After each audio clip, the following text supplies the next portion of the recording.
विघ्नहर्ता श्री गणेश, श्री गणेश, श्री गणेश। ओहो, आप सभी को लड्डू चाहिए, किंतु यहाँ जितने असुर हैं, लड्डू उनसे कहीं कम है, तो फिर इन्हें कैसे बांटें? हाँ, एक उपाय है। आप में से जो भी कोई एक विशेष बात बताकर अपनी योग्यता प्रमाणित करेगा, वही हमसे लड्डू पाएगा। कैसी विशेष बात बतानी होगी हमें? कोई भी विशेष बात, जैसे यहाँ की कोई विशेष बात, और हाँ, तुम्हारे सेनापति का कोई विशेष गुण भी। गणेश, सेनापति के विषय में ज्ञात करना है तो उन्हीं से पूछ लो। इन साधारण सैनिकों को क्यों मूर्ख बना रहे हो?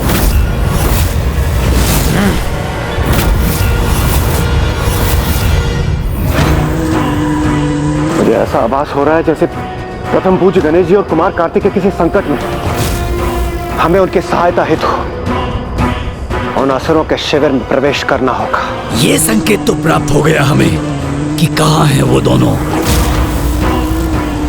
आप व्यर्थ ही चिंता कर रहे हैं। वो युद्ध करने नहीं, मात्र सेनापतियों के मृत्यु भेद ही तो ज्ञात करने गए हैं। हम यही उनकी प्रतीक्षा करेंगे। आप कुमार कार्तिकेय और गणेश जी पर विश्वास रखें। और वैसे भी संशय संकट बनकर ही प्रकट होता है। विनाश लोचन भ्राता, हमें शीघ्र लौटना होगा। हाँ भ्राता नाशलोचन, और असुर सम्राट को इनके छल के प्रति सचेत करना होगा।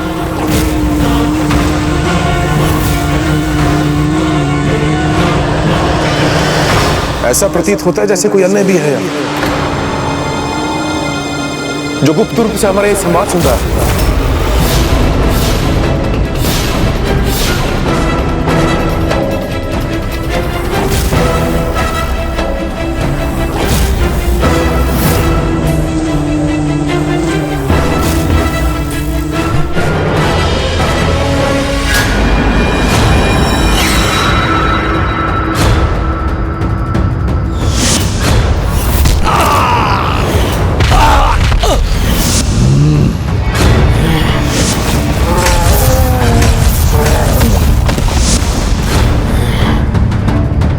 अनुज गणेश, सावधान हो जाओ। स्थिति विकट होने की पूर्ण संभावना है यहाँ।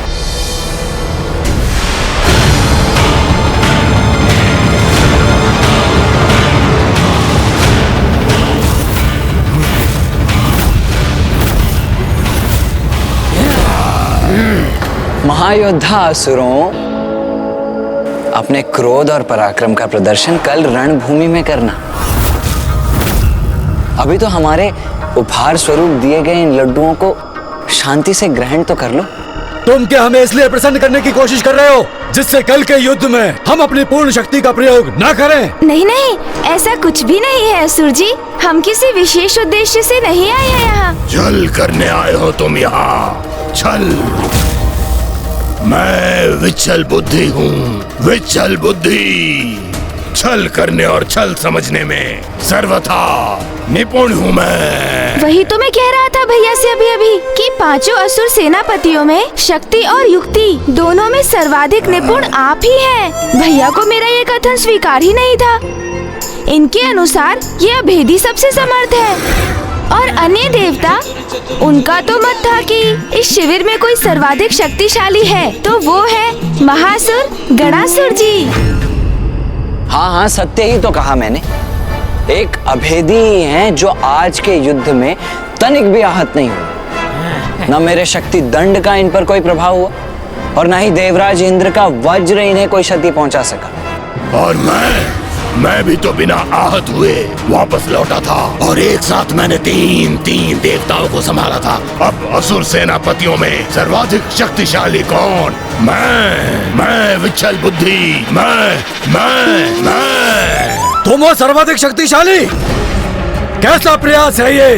मैं हूँ सर्वाधिक शक्ति संपन्न। तुम जैसे 12 असुरों की शक्ति अपने भीतर समाहित किए हुए हूँ मैं।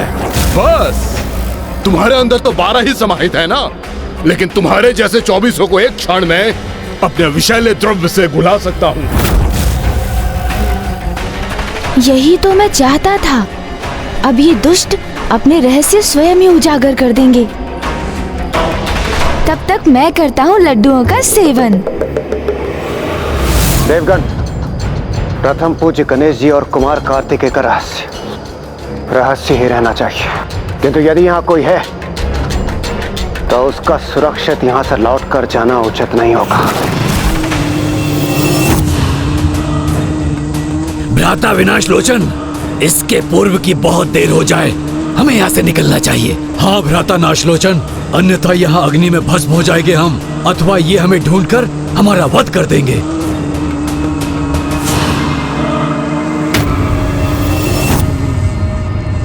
देवगण,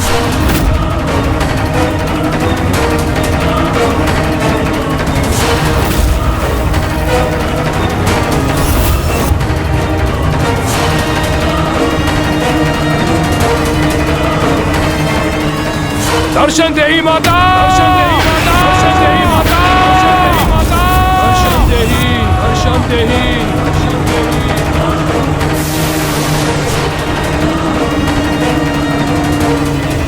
दर्शन देही माता, दर्शन देही माता, दर्शन देही माता, दर्शन देही, दर्शन देही। आज मेरे द्वारा आवाहन करने पर भी नहीं आई आप माता, तो अब मुझे ही आपके पास आना पड़ेगा। देखा भैया, दुर्गमासुर जी कितनी भली भांति अपना अनुष्ठान करते हैं, इसीलिए इतने वरदान प्राप्त है उन्हें। इन पांचों को देखकर तो वैसे यही प्रतीत होता है कि कदाचित अन्य देवता ही उचित कह रहे थे। इनमें यदि किसी के पास कोई वरदान है तो वो गणासुर ही हो सकते हैं, क्योंकि इनसे युद्ध किया था मैंने। अपार शक्ति है भैया इनके पास। हाँ हाँ, अत्यंत विशेष वरदान प्राप्त है मुझे, इसलिए तो मैं कह रहा था सभी में सर्वाधिक शक्तिशाली मैं ही हूँ। ये चारों अपनी समस्त शक्ति से भी मेरा सामना नहीं कर सकते।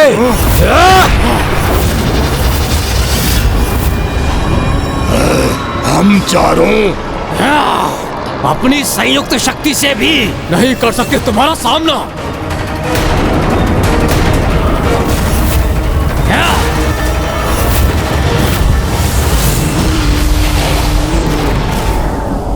प्रणाम असुर सम्राट। प्रणाम असुर सम्राट। कहो, क्या सूचना लाए हो तुम? देवताओं का भेद ज्ञात हुआ कि नहीं? असुर सम्राट, उन देवताओं ने पांचों महाअसुरों की मृत्यु का रहस्य ज्ञात करने हेतु अपनी कपट क्रीड़ा रची है।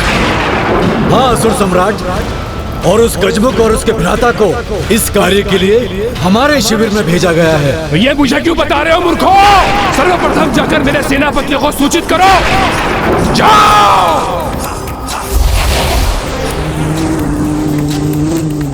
हम चारों तो क्या, तुम्हारे लिए मैं ही पर्याप्त हूँ गणासुर, क्योंकि मेरे वरदान के अनुसार मैं सभी को विभक्त कर सकता हूँ, किंतु मुझे कोई कुछ भी नहीं कर सकता। किंतु जंग लगने पर तो तुम्हारा अंत हो सकता है ना? किंतु जंग लगने पर तो तुम्हारा अंत हो सकता है ना? भैया अब देखते जाइए।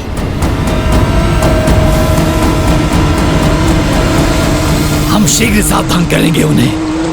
किंतु मेरा अंत कोई नहीं कर सकता। स्वयं अग्निदेव और सूर्यदेव भी मुझे क्षति नहीं पहुंचा सके, स्वयं वो भी। परंतु मैं कर सकता हूँ तुम्हारा अंत, क्योंकि मुझे तुम्हारे गुप्त रहस्य भली भांति ज्ञात है। सभी अष्टभुजा जीवों के समान तुम्हारे भीतर भी 3 हृदय हैं, और अगर तीनों को एक साथ नष्ट कर दिया जाए तो तुम्हारा अंत भी निश्चित है। और मैं अपने विषैले द्रव्य से पल भर में सभी का अंत कर सकता हूँ। किंतु मेरा नहीं तुम मुखा, मेरा नहीं, अभेदी हूँ मैं। कोई अस्त्र शस्त्र मुझे भेद नहीं सकता, किंतु तुम्हारे अंत के लिए तो बस कोई अस्त्र तुम्हारे एक मुख से भीतर जाके दूसरे मुख से बाहर आ जाने के बाद ही तुम ढेर हो जाओगे, किंतु मुझे कोई ढेर नहीं कर सकता। मैं अभेदी हूँ, तुम सबसे शक्तिशाली हूँ मैं। किंतु कीचड़ में भी तो तुम्हारी शक्ति निम्न हो जाती है ना, वहाँ तो तुम्हें सरलता से कुचला जा सकता है, किंतु मुझे तो न कीचड़ में, न जल में, न पृथ्वी पर, न पृथ्वी के नीचे कहीं कोई मेरा वध नहीं कर सकता। इसीलिए तो सर्वशक्तिशाली हूँ मैं।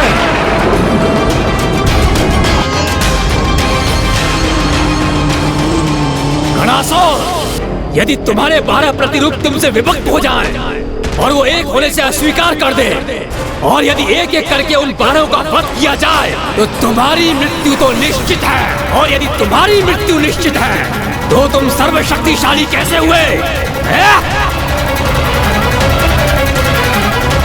तो इसलिए जाके कह दो देवताओं से, क्योंकि ये अभेदी ही सर्वशक्तिशाली है।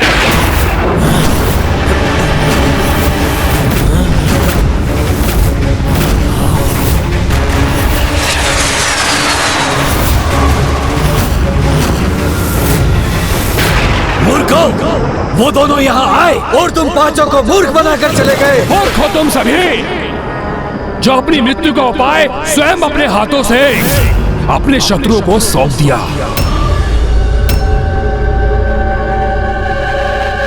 अब इस प्रकार मुंह लटकाने से क्या होगा? सूर्योदय होने में भी अभी कुछ समय शेष है।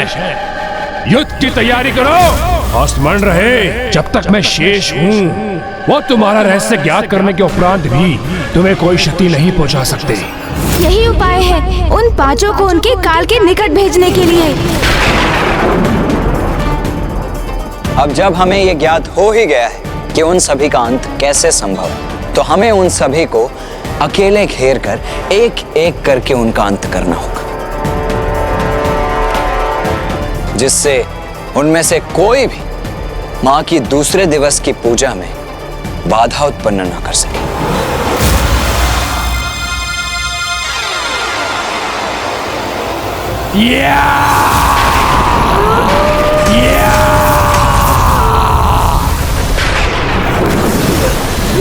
मैंने अपने अनुष्ठान से अपार शक्ति प्राप्त की है। उसमें से आंशिक शक्ति मैं तुम सभी को प्रदान कर रहा हूं, जो तुम्हारा सुरक्षा कवच बनकर तुम्हारी सुरक्षा करेगी।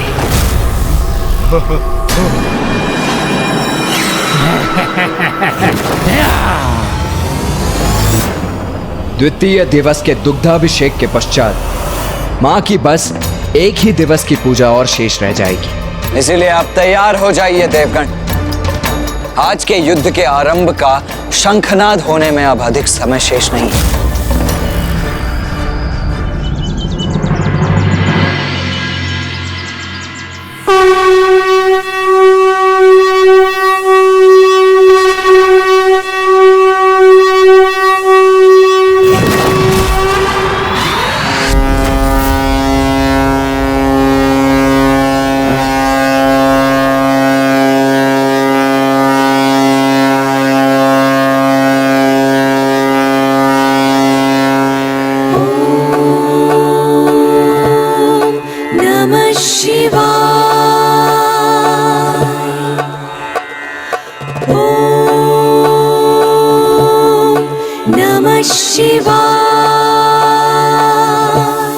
दुग्ध अभिषेक दीर्घ आयु और सुरक्षा प्रदान करता है और अकाल मृत्यु और अन्य अनिष्ट से सुरक्षित रखता है। आज इस दुग्ध अभिषेक का सूर्य अस्त के पूर्व संपन्न होना अनिवार्य है, ताकि कल देवी आदिशक्ति गन्ने के रस से अभिषेक करें। भभूत आरती के पश्चात अपने 3 दिनों की पूजा संपन्न कर सके और दुर्गमासुर के वध हेतु युद्ध भूमि में प्रस्तुत हो सके। देवी आदि शक्ति द्वारा ये दुग्ध अभिषेक अवश्य पूर्ण होगा। नमः शिवाय।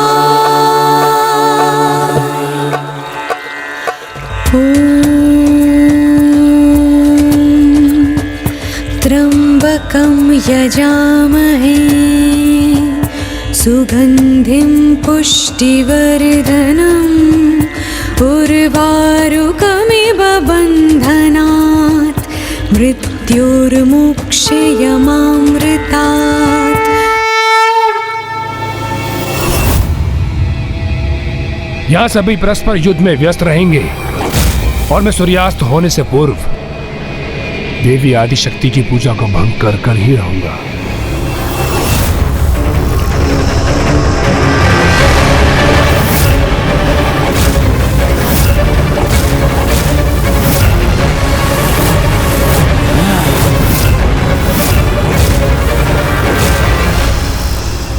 देवताओं, तुम कुछ भी कर लो, किंतु हमारा सामना कदापि नहीं कर सकोगे। इनकी मृत्यु का भेद हमें ज्ञात हो चुका है। इसका आभास होने पर भी चिंता और भय के स्थान पर ये आत्मविश्वास से भरे दिखाई दे रहे हैं। इसका भला क्या कारण हो सकता है भैया?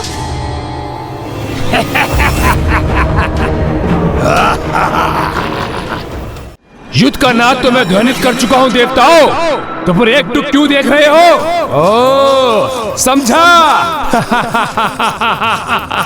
अपनी माता उस देवी आदिशक्ति की प्रतीक्षा कर रहे हो क्या? हम तो तुम्हारी सेना को एक अवसर दे रहे थे दुर्गमासुर, कि वो अभी भी पीछे हटकर अपनी रक्षा कर ले, किंतु इन्हें देखकर तो ऐसा प्रतीत होता है कि तुम्हारी भांति ये भी अपने विनाश को आतुर हो रहे हैं। तो उचित है, तो इनकी ये इच्छा भी पूर्ण किए ही देते हैं।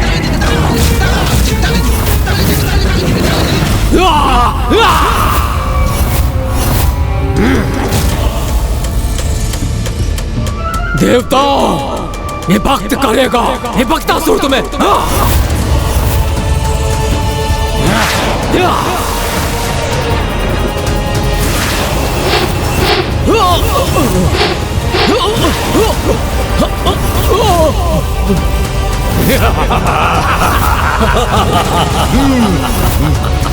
विभक्तासुर का अंत तो तभी निश्चित होगा जब उसकी तंत्रिका तंत्र में जंग उत्पन्न हो जाएगी, और उसके लिए हमें जल और वायु तत्व की आवश्यकता पड़ेगी। अर्थात ये कार्य हमें ही करना होगा वायुदेव। ये कार्य तो मैं सहर्ष करूंगा वरुणदेव।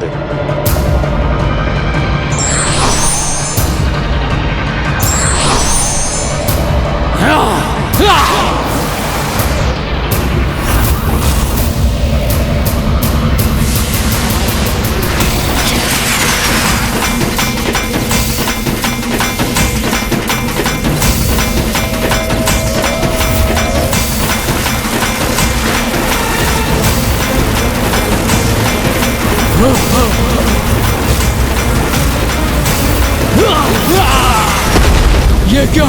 जल और वायु दोनों मेरी तंत्रिका पर।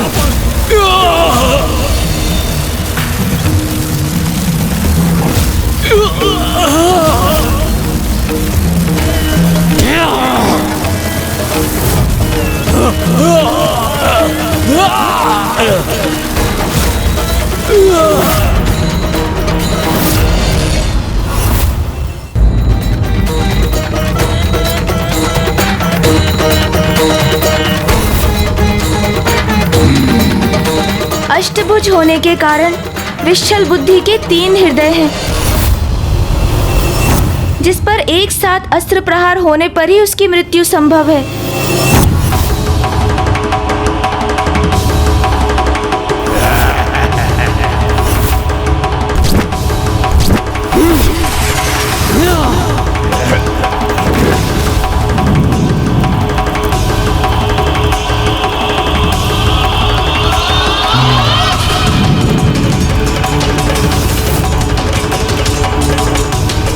धन्यवाद अग्निदेव।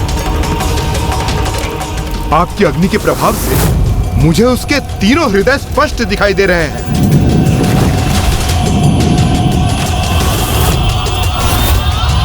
अपने अंतिम श्वास गिन लो। ये अस्त्र प्रहार मेरे लिए घातक सिद्ध हो सकता है। अब मैं कैसे करूं अपनी रक्षा?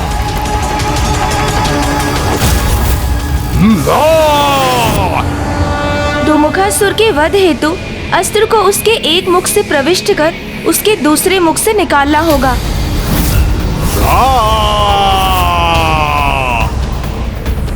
संयम धर, उचित समय पर पार करूंगा इस पर मैं।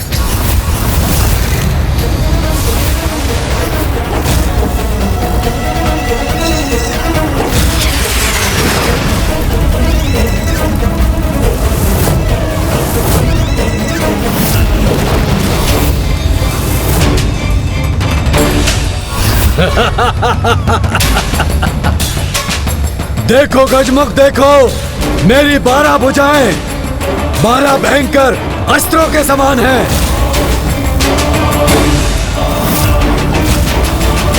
असुर का वध तो तभी संभव है जब उसके 12 हाथ उससे विलग होंगे,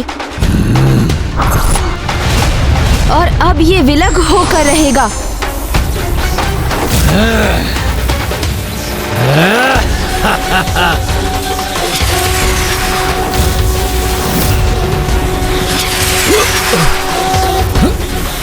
नहीं नहीं, मुझे अपने हाथ साथ लाने होंगे। तुम्हारा वध मैं नहीं, माँ का खड़ग करेगा।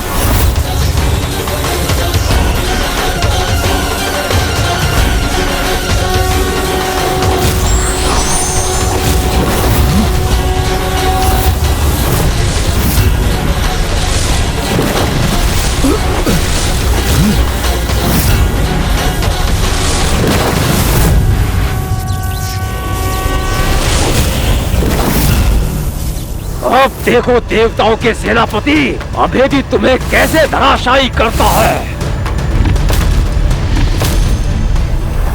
इस अभेदी की शक्ति कीचड़ में क्षीण पड़ जाती है।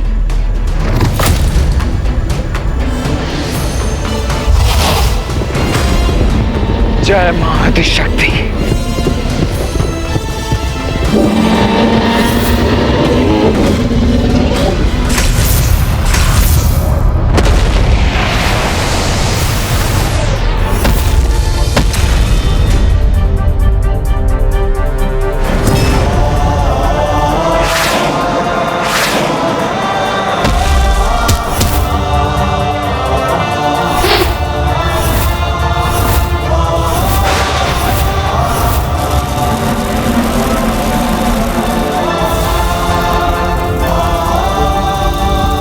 आज का ये सूर्योदय इन दुष्टों का अंतिम सूर्योदय होना चाहिए। कितने भी प्रयास कर लो, किंतु मेरे महायोद्धा सेनापतियों को तनिक भी क्षति नहीं पहुंचा पाओगे।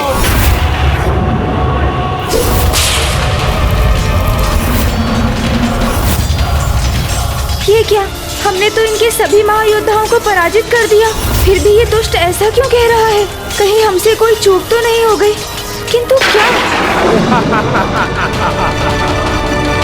आज मात्र क्षति नहीं पहुंचाएंगे हम, अभी तो इन दुष्टों का अस्तित्व ही मिटा देंगे।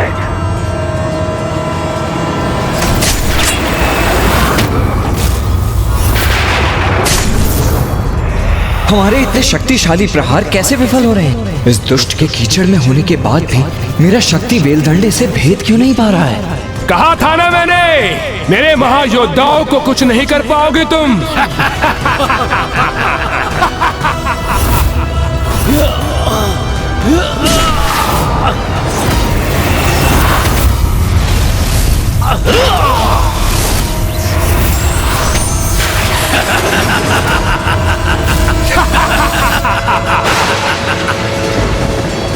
ये क्या वरुण देव, हमारी शक्तियां इन असुरों को हाथ क्यों नहीं कर पा रही हैं?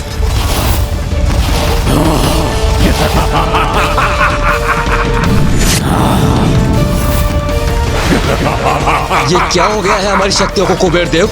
ये असुर अब तक सुरक्षित कैसे रह सकता है? वध क्यों नहीं हो पा रहा इसका?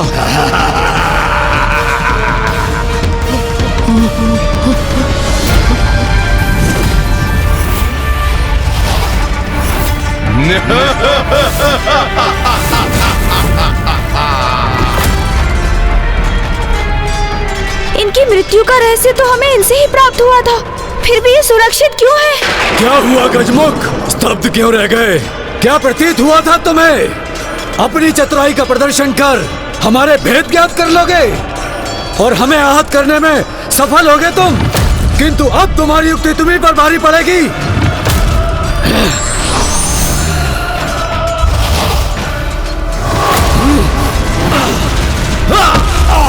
ये लो दुष्ट!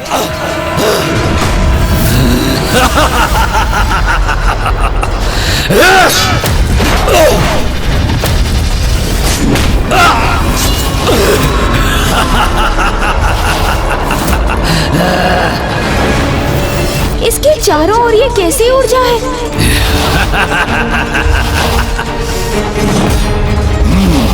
इन सभी के भी है।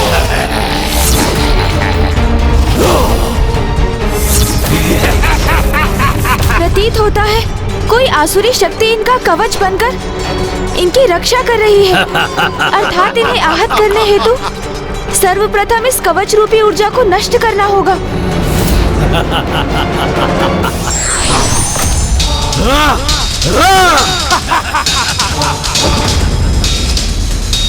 हमें भ्रमित किया है इन दुष्टों ने।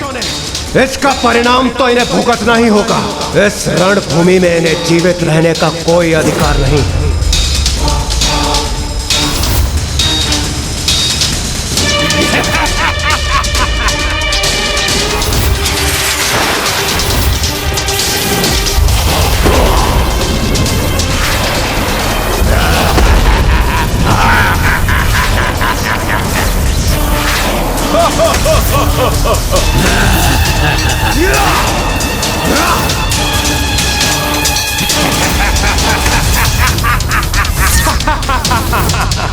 हमारे संयम का बहुत लाभ उठा चुके हो तुम दुष्टों। अब उसे भंग करने का परिणाम भी भुगतो। देवराज इंद्र को इतना उत्तेजित देखकर मुझे अपार संतुष्टि का आभास हो रहा है। अति आनंदित है ये दुर्गमासुर इस युद्ध को इस अवस्था में देखकर।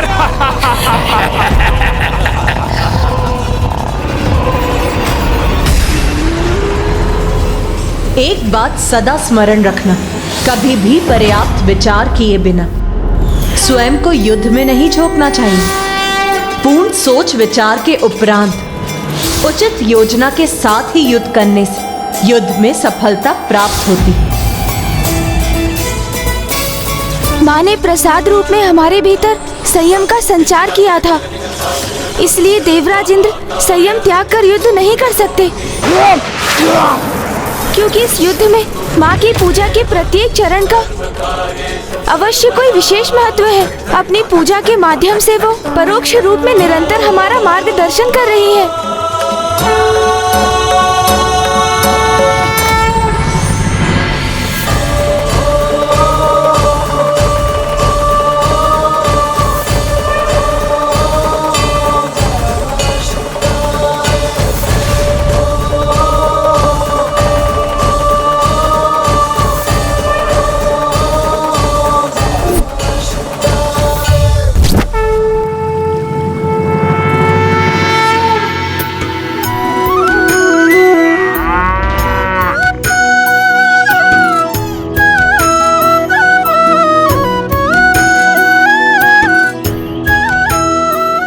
सूर्यास्त तक विश्राम नहीं करेंगे हम। देवी आदिशक्ति द्वारा किए जाने वाले प्रभु के दुग्ध अभिषेक हेतु निरंतर दुग्ध प्रस्तुत करना हमारा परम कर्तव्य है।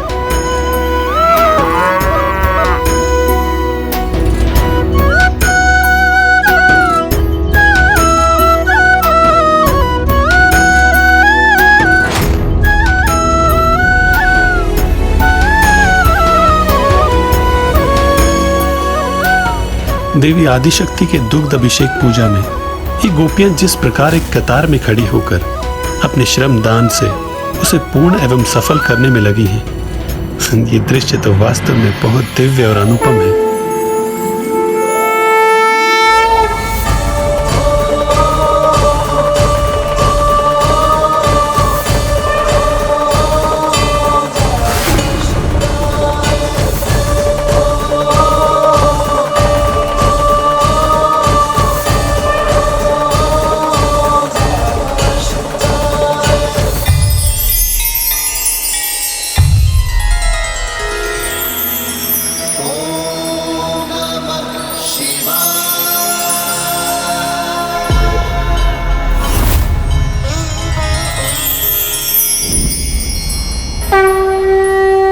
भक्त मनुष्य हो या भगवान, वो अपने आराध्य को जो भी पूर्ण भक्ति भाव से अर्पित करता है वो उन तक पहुंच ही जाता है। उसके लिए उसे किसी माध्यम की आवश्यकता नहीं। किंतु जिन्हें इस भक्ति की शक्ति का अनुमान नहीं होता वो ही इस भक्ति को भंग करने का स्वप्न रखते हैं।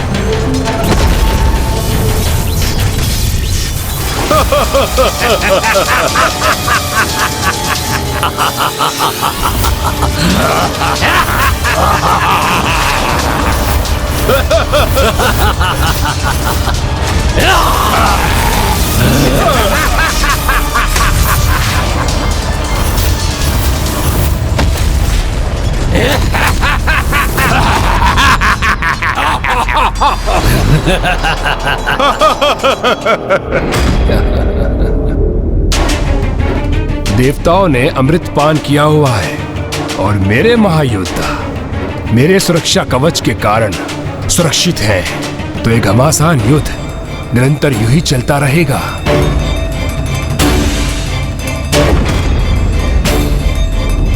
इसलिए अब मेरे द्वारा देवी आदि शक्ति की पूजा में व्यवधान उत्पन्न करने का सर्वथा उचित अवसर है।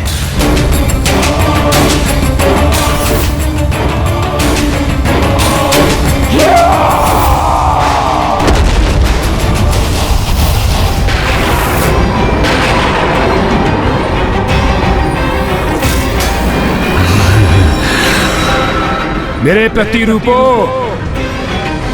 मेरे समान शक्ति संपन्न हो तुम, इसलिए जाओ देवी आदि शक्ति की पूजा को भंग करने के लिए जो आवश्यक हो वो करो।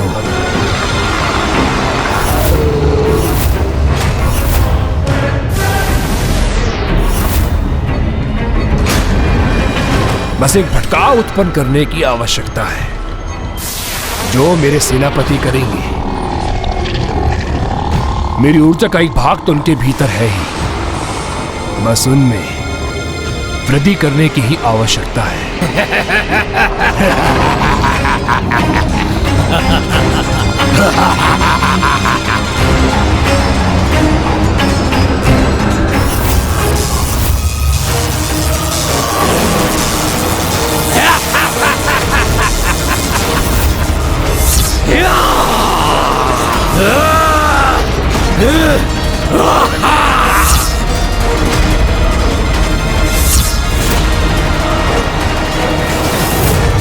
माँ के आशीर्वाद से प्राप्त संयम को त्याग कर हम युद्ध नहीं कर सकते देवराजेंद्र। हमें संयम रखकर ही युद्ध करना होगा, तभी इनकी सुरक्षा कवच को खंडित करने का कोई उपाय प्राप्त होगा हमें। कोई नहीं भेज सकता हमारा सुरक्षा कवच।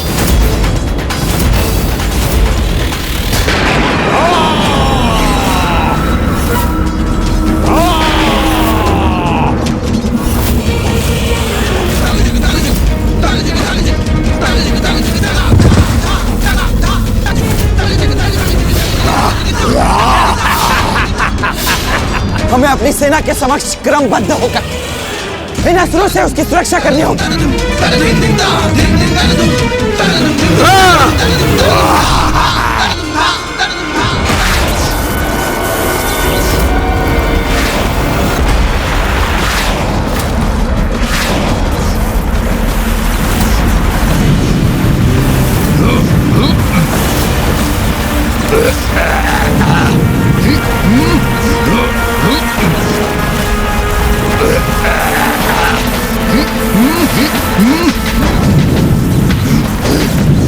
अनुज गणेश, ये सभी अचानक कैसे इतने अधिक उत्तेजित हो उठे?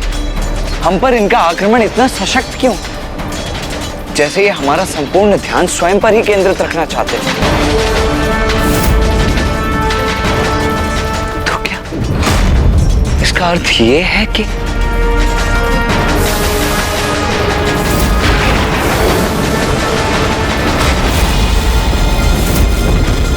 दुष्ट दुर्गमासुर हमें भ्रमित कर रहा है।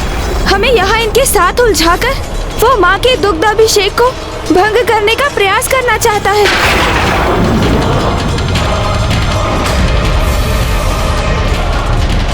मैं उसे ऐसा कदापि नहीं करने दूंगा, रोक दूंगा मैं उसे। भैया, आप वहाँ जाकर उसे रोकिए।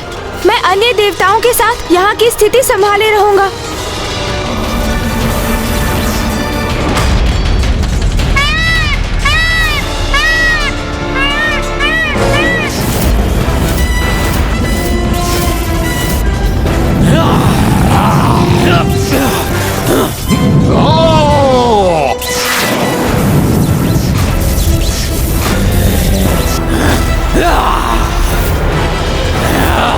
प्रथम पूज्य गणेश जी, आपने संयम धरकर युद्ध करने के लिए कहा था। इस प्रकार हम अपना संयम कैसे रखें? इन पर तो हमारी शक्तियों का कोई भी प्रभाव नहीं हो रहा है। हमें शीघ्र कोई समाधान करना होगा, अन्यथा ये दुष्ट हाहाकार मचा देंगे और देव सैनिक ऐसे ही आहत होते रहेंगे। गणेश जी, इस प्रकार तो इन्हें रोकना बहुत कठिन है।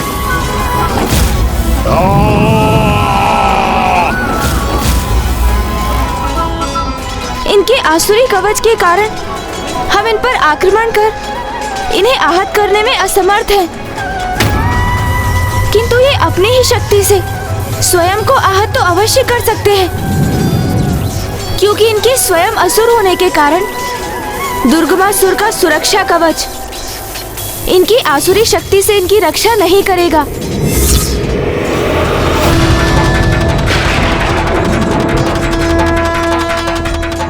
अर्थात हमें इनसे एक दूसरे पर आक्रमण कराना होगा। हाँ सूर्यदेव, और ये करना तो अधिक कठिन नहीं होना चाहिए, क्योंकि असुर होने के कारण संयम इनका स्वभाव नहीं, और जो युद्ध में संयम धारण नहीं करते वो कोई ना कोई भूल तो अवश्य ही कर बैठते हैं।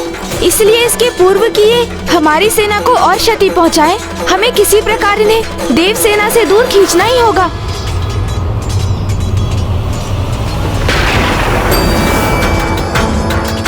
क्या हुआ गणासुर जी? आज मुझसे युद्ध नहीं करेंगे आप? कहीं मुझसे भयभीत तो नहीं हो गए हैं? उचित है।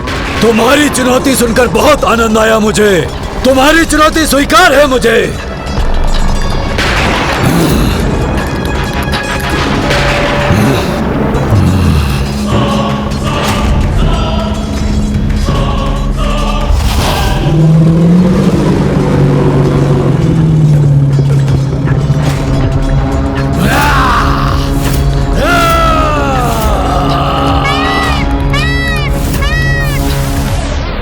दुर्गमासुर! दुर्गमासुर!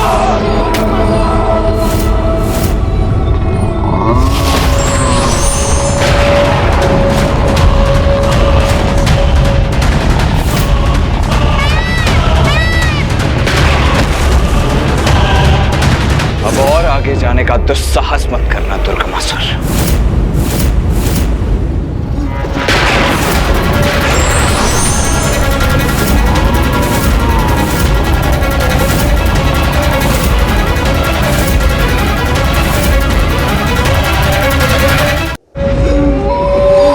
दुर्गमासुर से युद्ध करने के लिए बहुत तत्पर हो रहे हो तुम, तो लो सहो मेरा वार।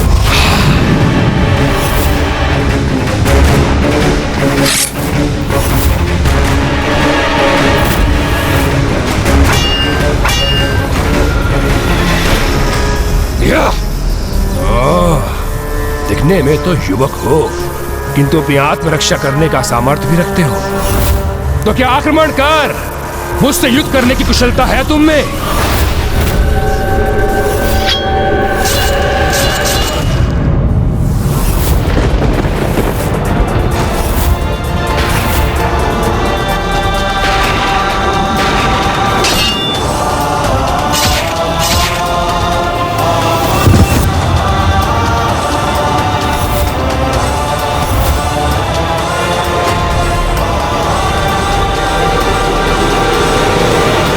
मेरा वध करना इतना सरल नहीं है, सरल नहीं है, सरल नहीं है।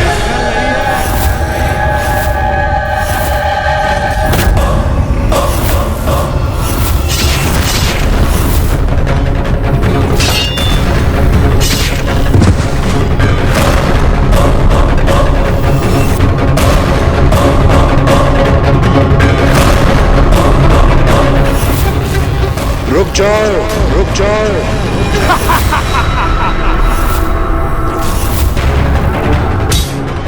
व्यर्थ में ही स्वयं को थका रहे हो तुम युवक।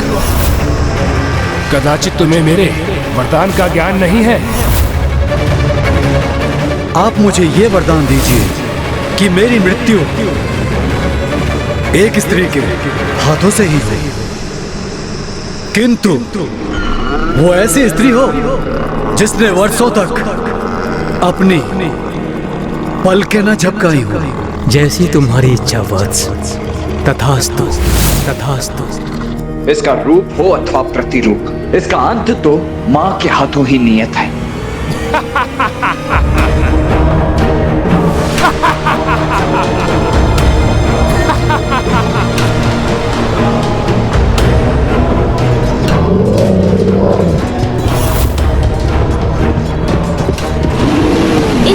दुष्टों को अपने निकट पहुंचने की प्रतीक्षा करनी होगी मुझे। ये लो दुष्ट।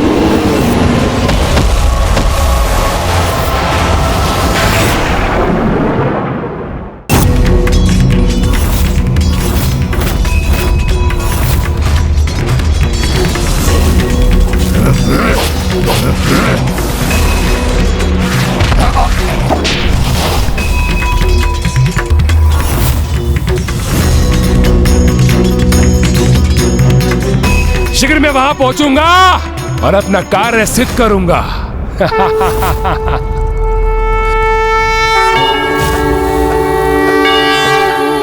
नमः शिवाय।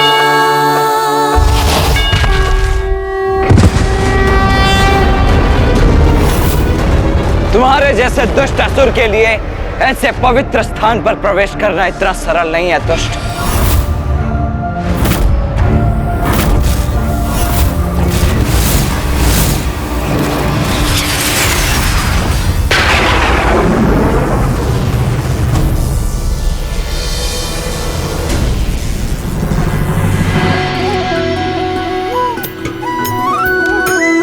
गोपिकाएं हैं यहाँ, तो वो अवश्य माँ को दुग्ध अभिषेक के लिए दुग्ध प्रदान करने आई होंगी।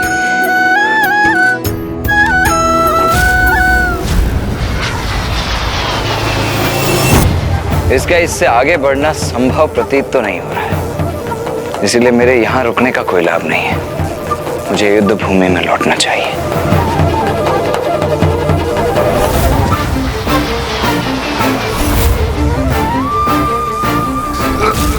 किसी भी अवस्था में पहुंचूंगा वहां, भंग अवश्य करूंगा देवी आदिशक्ति का अनुष्ठान। कदापि सफल नहीं हो दूंगा उसे।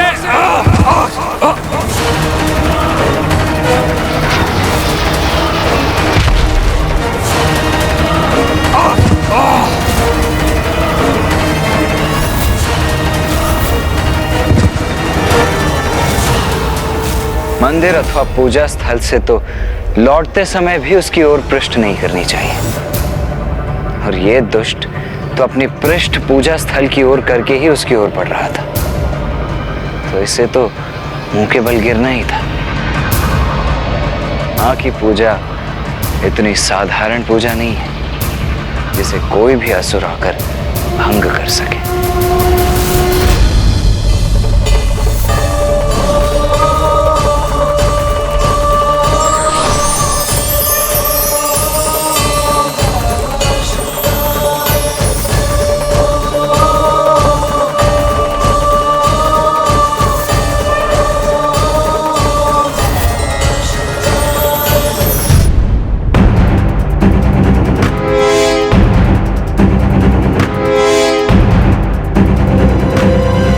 कैसा मूर्ख है ये, इसे इतना भी ज्ञात नहीं कि माता की पूजा का ये प्राथमिक स्थान है और यहाँ मात्र और मात्र नारी का ही प्रवेश है।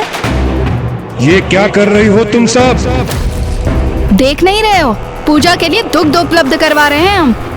ये पूजा मैं अवश्य भंग करूंगा, मेरे द्वारा ही भंग होगी ये पूजा। यदि मैं पूजा स्थल पर नहीं पहुंच सकता तो उसे बाहर से ही भंग कर दूंगा।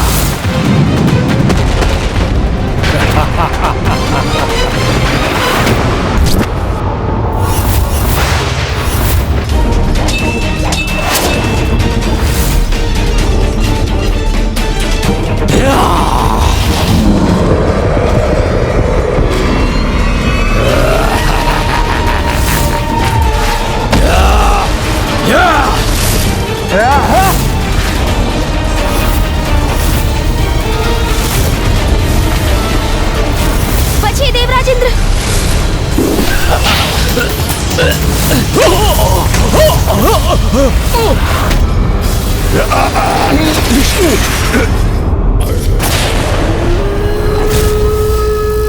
इन्हें तो तुमने रोक लिया, किंतु मुझे सफल होने से नहीं रोक पाओगे तुम।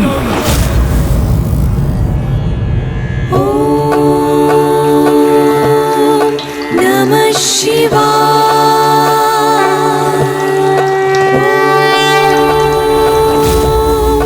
नमः शिवाय।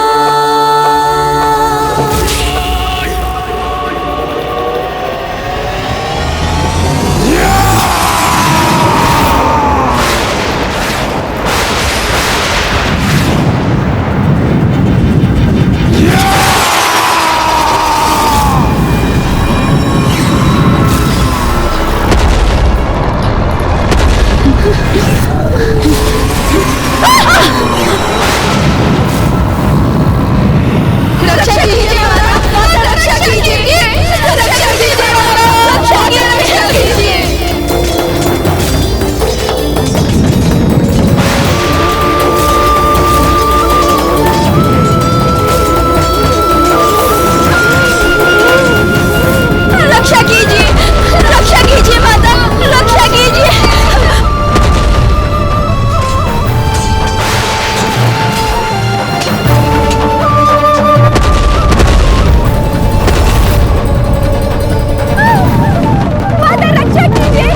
इस दुष्ट के कारण गोपिकाओं द्वारा पहुंचने वाला दुग्ध भी माता तक नहीं पहुंच सकेगा।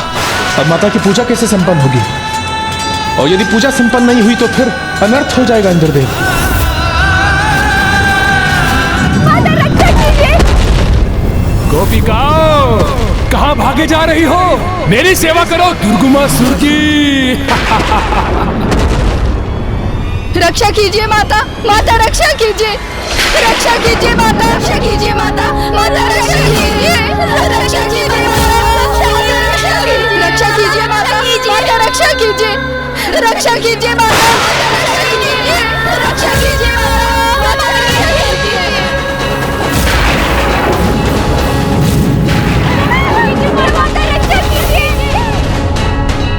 रक्षा कीजिए माता, माता रक्षा कीजिए, रक्षा कीजिए माता, माता रक्षा कीजिए,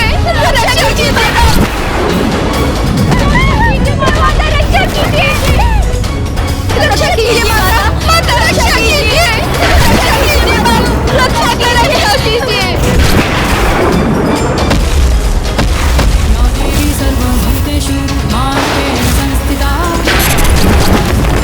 रक्षा कीजिए माता, माता रक्षा कीजिए, रक्षा कीजिए माता, रक्षा कीजिए माता, रक्षा कीजिए माता, माता रक्षा कीजिए।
प्रतिरूपों में विभक्त होते हुए ही तो देखना चाहता था मैं, जिससे मैं तुम्हारा वध कर सकूं।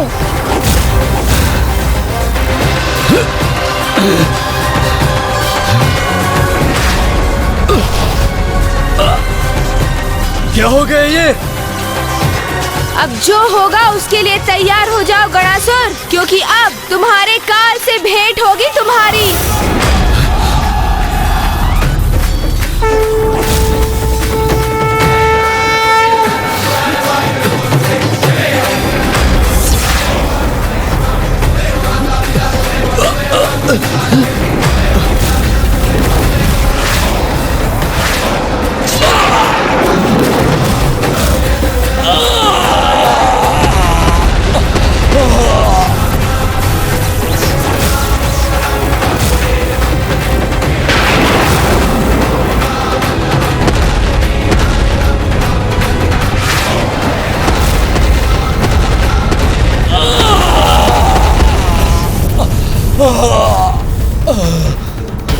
मेरे दो अति शक्तिशाली असुर सेनापति, उनका भी अंत हो गया।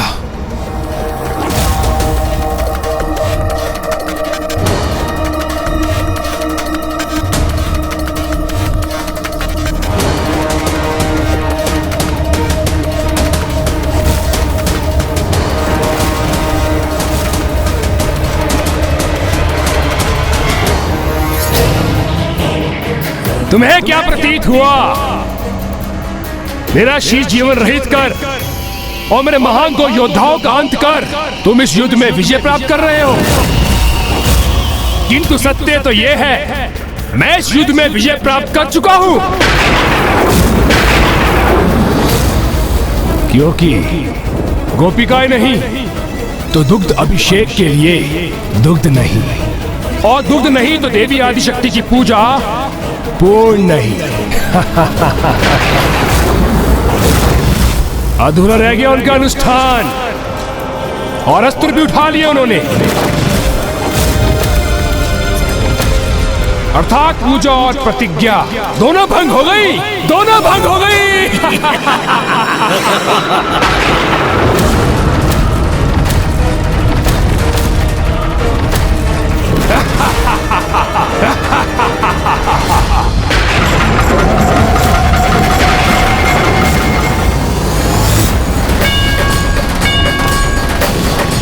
देवी, ये तो अनर्थ हो गया। देवी आदिशक्ति की पूजा के भंग होने का अर्थ है स्वयं महादेव का घोर अपमान।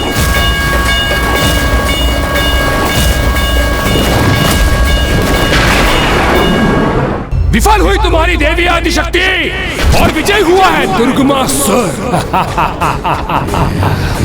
देवी आदिशक्ति का अनुष्ठान भंग कर दिया मैंने और तुम देवता मुझे रोकने में असमर्थ रहे।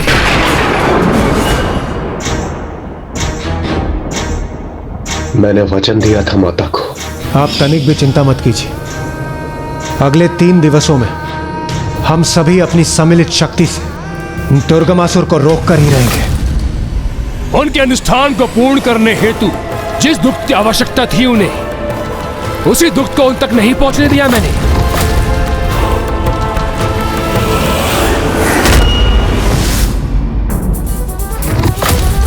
तो अब मुझे पराजित करने का सामर्थ्य है कैसे प्राप्त करेगी वो? हाँ माँ, आप अगले 3 दिवस इस असुर को लेकर निश्चिंत रहिए। माँ के प्रति अपना दायित्व निभाने में असफल हो गया मैं। अपना ही प्राण भंग कर अस्त्र उठाने के लिए विवश कर दिया मैंने उस देवी आदि शक्ति को।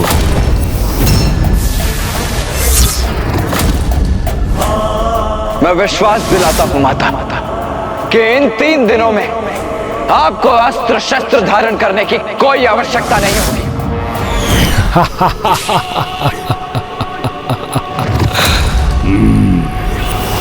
अधूरा रह गया मेरा अनुष्ठान।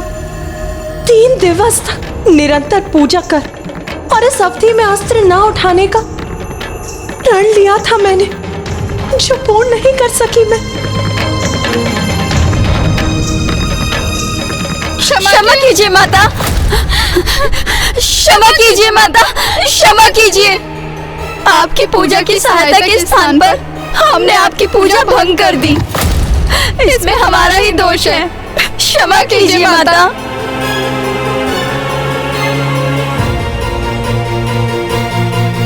नहीं, न तुम दोषी हो और न वो दुष्ट दुर्गमासुर। अपनी दोषी तो स्वयं मैं ही। मैंने ही क्रोधवश अपना अनुष्ठान भंग कर उस दुष्ट पर वार करने हेतु अस्त्र उठाए। मेरे ही कारण प्रभु महादेव का अभिषेक अधूरा रह गया।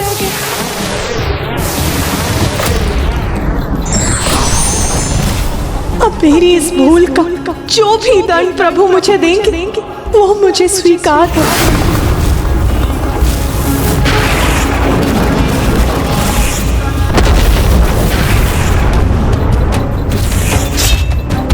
क्योंकि अपनी इस अनर्थकारी भूल का परिणाम तो मुझे स्वयं ही भुगतना होगा।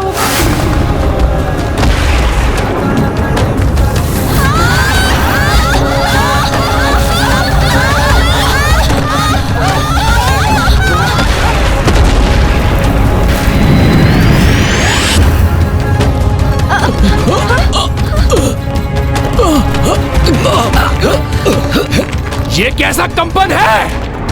प्रभु महादेव के अपार क्रोध के जागृत होने का संकेत है ये।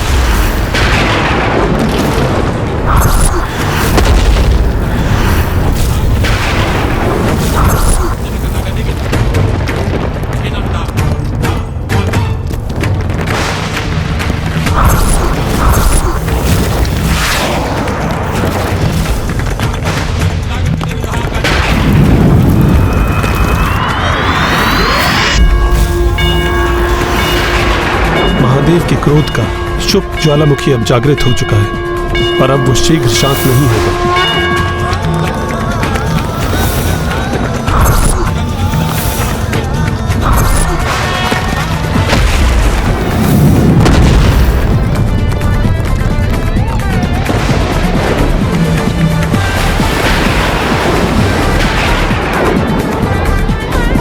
इनके क्रोध में तो निरंतर वृद्धि होती जा रही है। कहीं महादेव का ये रोष समस्त सृष्टि के विनाश का कारण न बन जाए।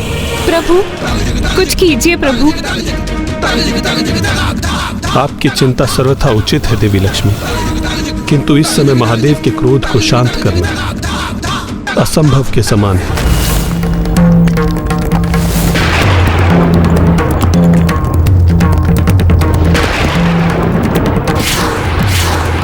ये तो डमरू का नाद है, तो कहीं पिताश्री? हाँ गणेश, मुझे भी ऐसा ही प्रतीत हो रहा है। ये अवश्य ही पिताश्री का ही क्रोध है, जो उनके डमरू का नाद बनकर समस्त विश्व में गूंज उठा है। यदि जगत पिता देवातिदेव महादेव का क्रोध शांत ना हुआ तो प्रलय आ जाएगी।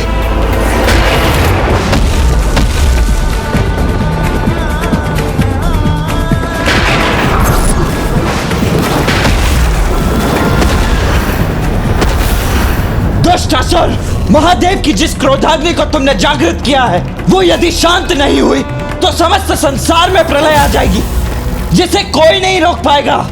और इस क्रोधाग्नि में सर्वप्रथम तुम भस्म होगे, इसका तनिक भी भान है तुम्हें? अब तुम्हारी इस चतुराई में उलझकर मैं आशंकित और भयभीत होने वाला नहीं हूँ, इसलिए व्यर्थ का प्रयास मत करो।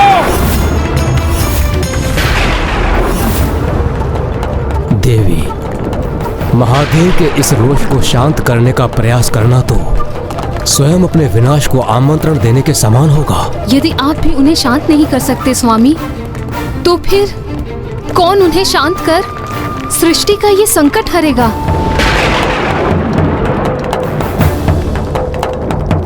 इस महासंकट का कारण मैं ही, तो प्रभु को शांत करने का दायित्व भी मेरा ही है। मुझे स्वयं उनके निकट जाकर उन्हें शांत करना चाहिए, किंतु प्रभु का क्रोध तो अपने चरम पर है।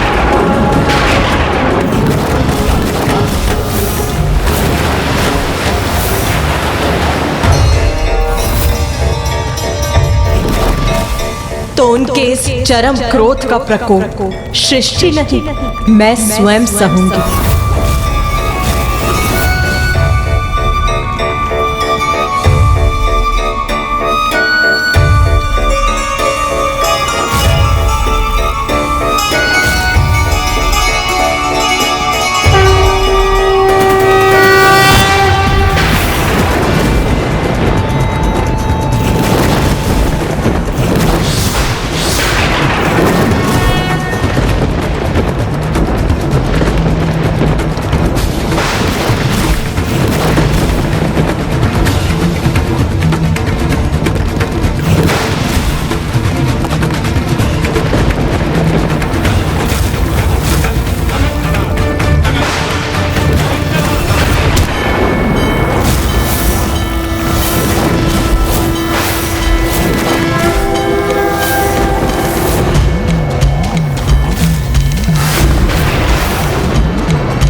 शांत हो जाइए स्वामी।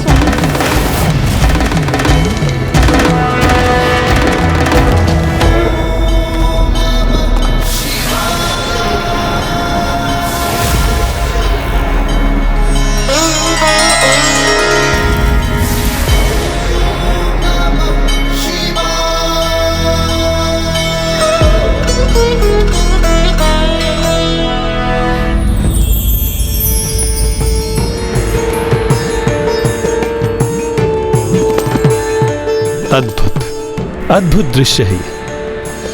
जब हम सभी महादेव को शांत करने हेतु उनके समीप जाने में असमर्थ थे, तब देवी पार्वती ने केवल अपने स्पर्श से उन्हें शांत और शीतल कर दिया।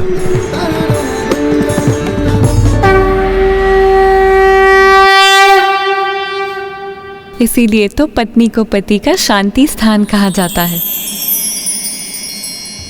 स्वामी, मेरे अधूरे अनुष्ठान के कारण ही आप इतने रुष्ट हुए, इसीलिए मैं आपकी अपराधी हूं। आप मुझे जो दंड देंगे वो मुझे स्वीकार होगा स्वामी। यदि मैं पूजा स्थल पर नहीं पहुंच सकता तो उसे बाहर से ही भंग कर दूंगा।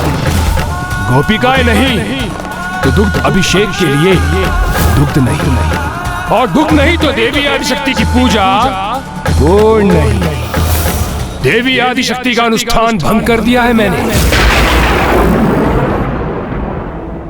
नहीं प्रिय, आपके कारण नहीं। मेरा यह अपार रोष तो उस दुष्ट दुर्गमासुर के कारण जागृत हुआ, किंतु आपने ही मेरे इस क्रोध के बवंडर को पार कर मुझे शांत और शीतलता प्रदान कर मुझे अत्यंत प्रभावित किया। इसलिए मैं घोषणा करता हूं कि आज से संसार में आपका एक और नाम प्रचलित होगा, स्पर्शवती मधुश्री। मधुश्री मधुश्री। कदम्ब वनचारिणी मुनि कदम्ब कादम्बिनी नितम्बजित भूधरां सुर नितम्बिनी सेवितां नवम्बुरुहलोचनां भिनवाम्बुद श्यामलां त्रिलोचन कुटुम्बिनीं त्रिपुर सुंदरीमाश्रये। और आपके स्वरूप में जो भी भक्त आपकी भक्ति करेगा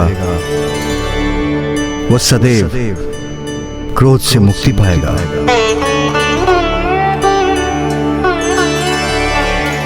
देवी स्पर्शवती, मधुश्री, देवी सरस्वती मधुश्री।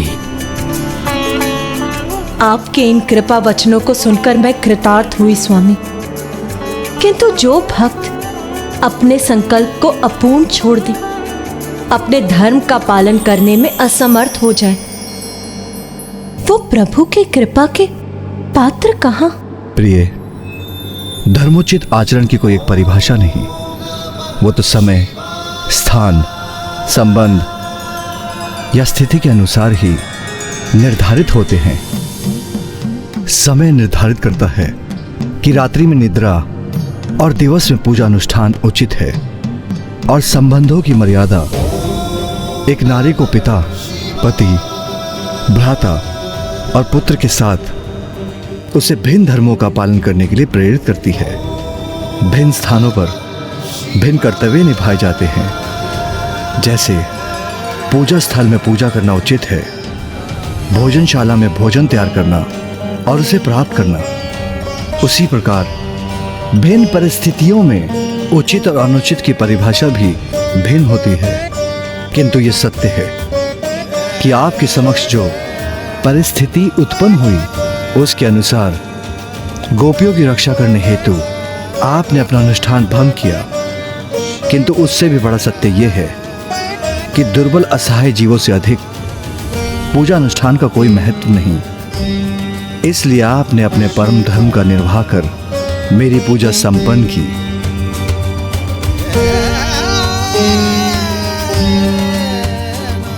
किंतु स्वामी, पूजा की अवधि का भी तो महत्व है।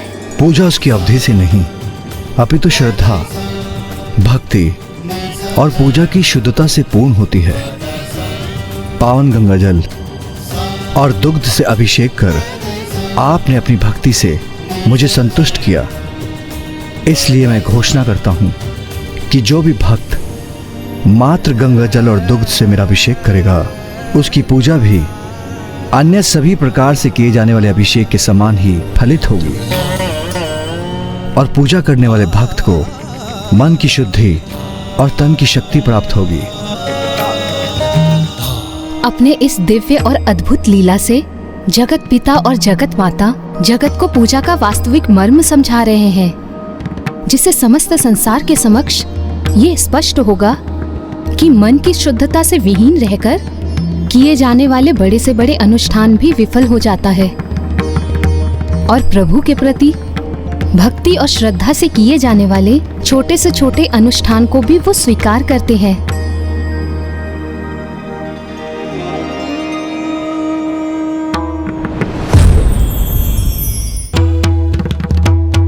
स्वामी, यदि आपने मेरी पूजा को संपन्न मानकर स्वीकार किया है, तो आप मुझे मेरी संपूर्ण शक्ति का वरदान प्रदान करें, जिससे मैं उस दुष्ट दुर्गमासुर का वध करूं, जिसने अवैदिक अनुष्ठान से देविक शक्तियों को प्राप्त किया है। मैं आपसे पृथक कहाँ हूँ देवी? भला मैं आपको क्या वरदान दे सकता हूँ? आप और मैं एक ही तो हैं। हम दोनों एक दूसरे के पूरक हैं।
नारीश्वर स्तुति का श्रवण हो रहा है भैया मुझे, वो भी स्वयं बुआ जी के साथ मामा श्री, फूफा जी एवं मामी जी के संयुक्त मधुर सुर में। हाँ गणेश, अर्थात माँ सफल हुए, उनका अनुष्ठान पूर्ण हुआ। वो परम शक्ति जिसके लिए माँ ने अनुष्ठान आरंभ किया था, वो अब अपनी संपूर्णता में जागृत हो चुकी है।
हमें अपने अद्भुत दर्शन देने के लिए आपको कोटि कोटि धन्यवाद प्रभु अर्धनारीश्वर।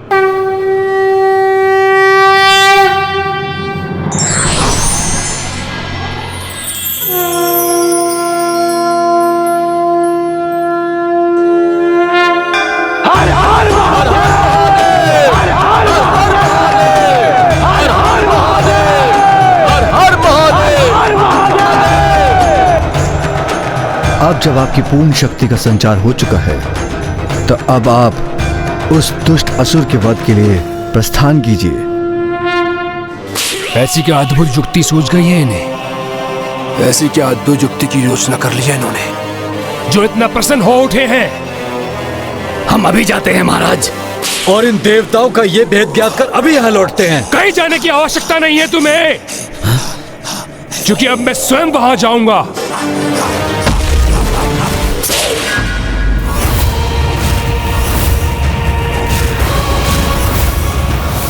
देवताओं, योजना रची है तो उसे क्रियान्वित भी करो।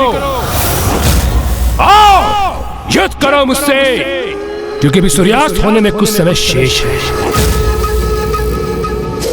क्यों अपनी माता की पूजा भंग करने का प्रतिशोध नहीं लेना तुम्हें? तो प्रतीक्षा किस बात की? आओ, आगे आओ। युद्ध भूमि है ये, उसे अपने पराक्रम से सार्थक करो। बुलाओ अपनी देवी आदि शक्ति को, मैं भी तनिक परिचय प्राप्त करूं, मैं भी तो ज्ञात करूं कि वो है कौन। तुम्हारी मृत्यु, तुम्हारी मृत्यु, तुम्हारी मृत्यु।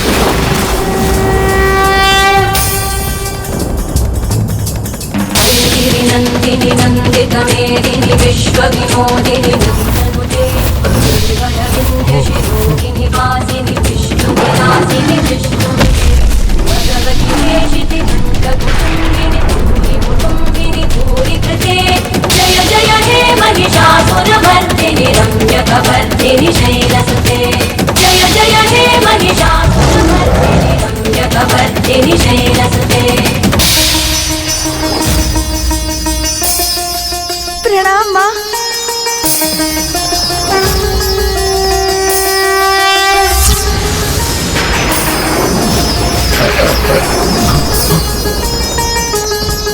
युद्ध करना चाहते थे ना तुम, तो भयभीत होकर अचानक पीछे क्यों हट गए? साहस है तो आगे बढ़ो, आगे बढ़ो और अंत करो इस युद्ध का। दुष्ट असुरों, युद्ध के लिए स्वयं प्रस्तुत हूँ मैं यहाँ, तो आओ आगे बढ़ो और युद्ध करने की अपनी लालसा को पूर्ण करो।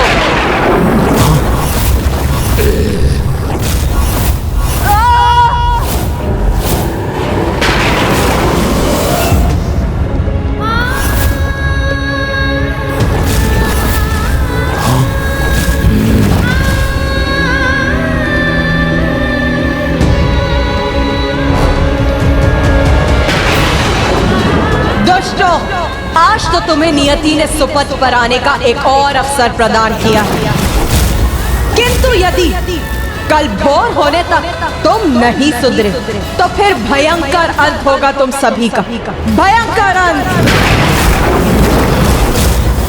आज की रात्रि का सदुपयोग करो, अपने दुष्कर्मों का प्रायश्चित करो, अन्यथा कल सूर्योदय तो अवश्य देखोगे तुम सभी, किंतु सूर्यास्त नहीं देख सकोगे, क्योंकि कल मैं अकेली युद्ध करूंगी तुम्हारी संपूर्ण सेना से।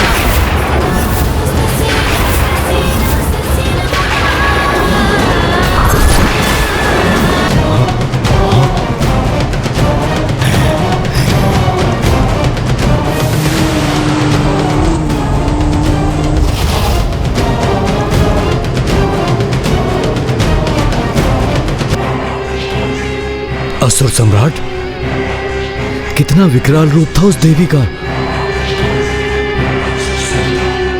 वो आज ऐसी थी तो कल युद्ध भूमि में और कितनी भयंकर होंगी वो। असुर सम्राट, आपने कितने कठिन अनुष्ठान को पूर्ण किया है, किंतु आप में तो उस तेज का लेस मात्र भी नहीं है। उनके उग्र स्वरूप को देखकर तो ऐसा प्रतीत हो रहा था मानो वो क्षण भर में ही संपूर्ण असुर सेना का विनाश कर देंगी। इन्हें पराजित करने का अर्थ तो संपूर्ण सेना को पराजित करने के समान है। मूर्खो, तुम मेरे साथ हो या उस देवी आदि शक्ति के साथ? आपके साथ हैं हम असुर सम्राट, आपके साथ हैं हम। इसीलिए तो आपको उचित सुझाव दे रहे थे सम्राट। इनके समक्ष समर्पण में ही आपकी भलाई है। उनके शरणागत बन जाइए सम्राट, इसी में आपकी भलाई है और हम अन्य असुरों की भी। बस बहुत हुआ तुम्हारा अनर्गल प्रलाप।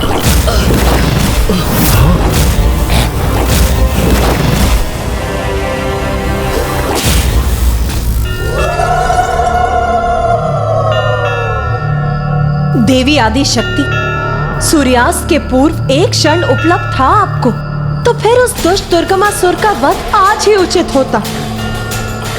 हाँ देवी, आपने आज ही उसका वध क्यों नहीं किया? पापों की गागल,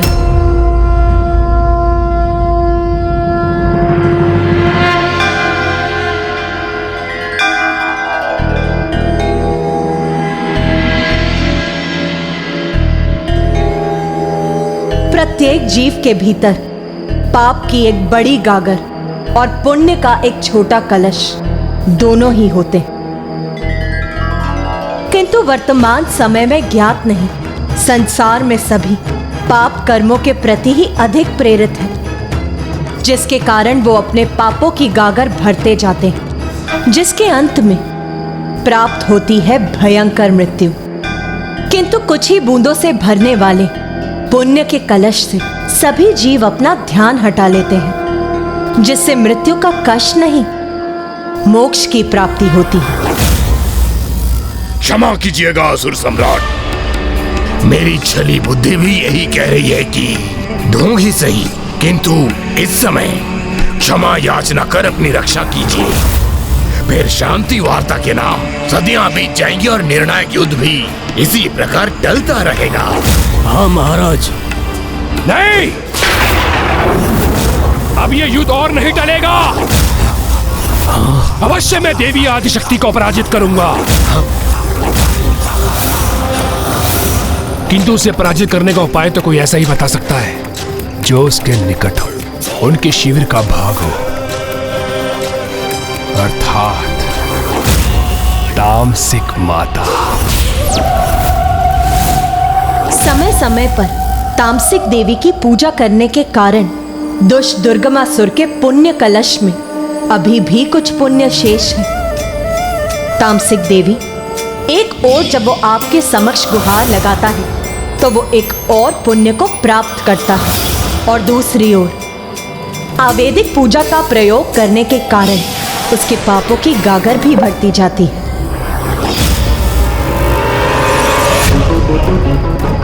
मुझे ज्ञात है माता, यदि मैं आपका आवाहन करूंगा तो भी आप मुझे दर्शन नहीं देंगी, इसलिए मैं स्वयं आपके निकट आऊंगा।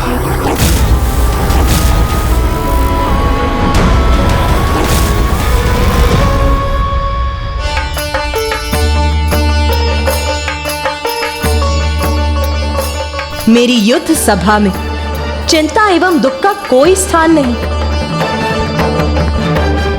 मैं तो यहाँ सभी को प्रसन्न एवं उत्साहित देखना चाहती हूँ। माता, जो भी हुआ उसके उपरांत हम प्रसन्न कैसे रह सकते हैं? आपको दिया वचन पूर्ण नहीं कर सके हम, उसका दंड हमें अवश्य प्राप्त होना चाहिए माँ। नहीं माता, जो कुछ भी हुआ उसमें हमारा दोष है। हम आपके वास्तविक अपराधी हैं। यहाँ ना ही किसी का दोष था और ना ही किसी ने कोई अपराध किया है। सभी ने पूर्ण निष्ठा से मेरी सेवा की है। आप गोपिकाएं तो मुझे दुग्ध उपलब्ध कराने में तत्पर थी। मैं प्रभु का जितने समय तक भी दुग्ध अभिषेक कर सकी वो आप ही के श्रम का परिणाम है। इसीलिए मैं आप सभी को आशीर्वाद देती हूँ कि जिन गौओं से मुझे दुग्ध प्राप्त हुआ है, जब उनसे स्नेह करने वाले गोपाल के रूप में श्री कृष्ण पृथ्वी पर अवतरित होंगे, तो आप सभी को भी वहां जन्म लेकर उनका दर्शन कर उनकी लीलाओं का प्रत्यक्षदर्शी बनने का सौभाग्य प्राप्त होगा। हमसे रुष्ट होने के स्थान पे आपने ये वरदान देके हमें धन्य कर दिया माता। आप मेरे इस वरदान के सर्वथा योग्य हैं। सभी देवता भी मेरी सराहना के योग्य हैं, क्योंकि उन्होंने भी अपनी पूर्ण शक्ति से उस दुष्ट दुर्गमासुर से युद्ध किया। और मुझे ज्ञात है उस दुष्ट दुर्गमासुर को प्राप्त वरदान के कारण उसका वध तो मैं ही कर सकती हूँ। आप मुझे ये वरदान दीजिए कि मेरी मृत्यु एक स्त्री के हाथों से ही हो, किंतु वो ऐसी स्त्री हो जिसने वर्षों तक अपनी पलकें न झपकाई हो। जैसी तुम्हारी इच्छा वत्स, तथास्तु। संसार में समस्त जीवों को उनके कर्मों के अनुसार फल अवश्य प्राप्त होता है, और वही उस दुष्ट दुर्गमासुर के साथ भी होगा। बस उसके पापों की गागर भरने की देर। माता, दर्शन दे ही माता।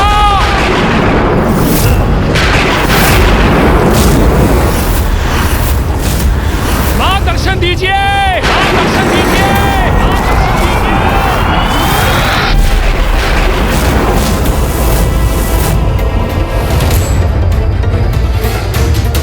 दुष्ट असुर यहाँ क्यों आ गया है? उसने यहाँ आने का दुस्साहस कैसे किया? तामसिक माता एवं अन्य सभी माताओं से मेरी विनती है कि आप सभी शिविर में जाकर विश्राम कीजिए।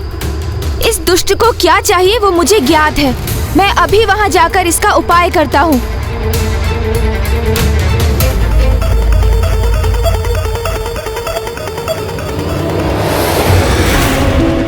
माता प्रकट हुई है माता, दर्शन देही माता, दर्शन देही माँ, दर्शन देही, प्रकट हो माँ।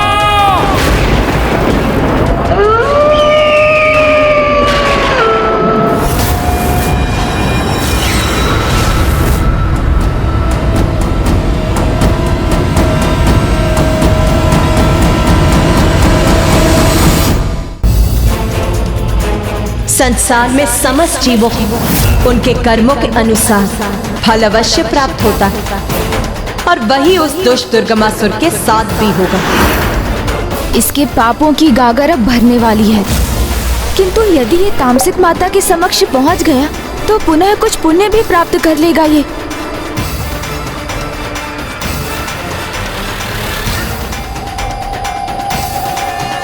अब मुझे ही कोई युक्ति लगानी होगी। बाहर आइए माता, दर्शन दीजिए मुझे माता, तामसिक माता दर्शन दीजिए। भक्त भगवान को आदेश नहीं देते मूर्ख, अपितु उनसे विनती करते हैं।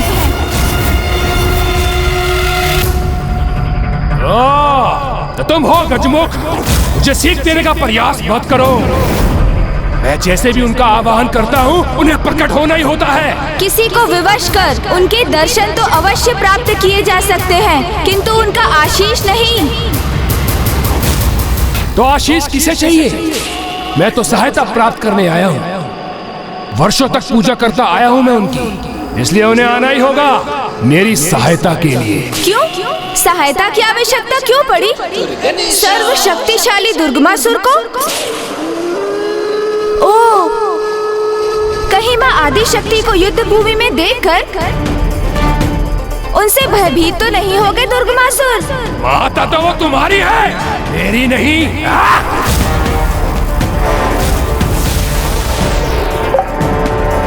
इसलिए अपना ज्ञान अपने पास रखो और मुझे बताओ तामसिक माता कहाँ है? वहाँ है माता।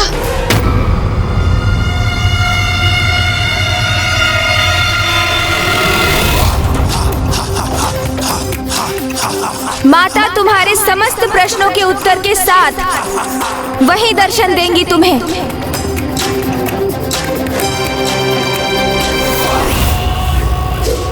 माता! माता!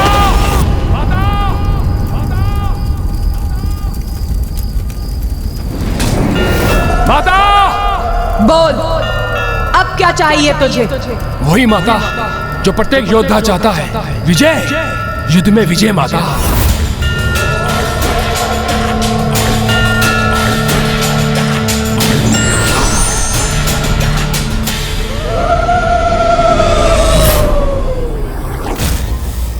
ये क्या?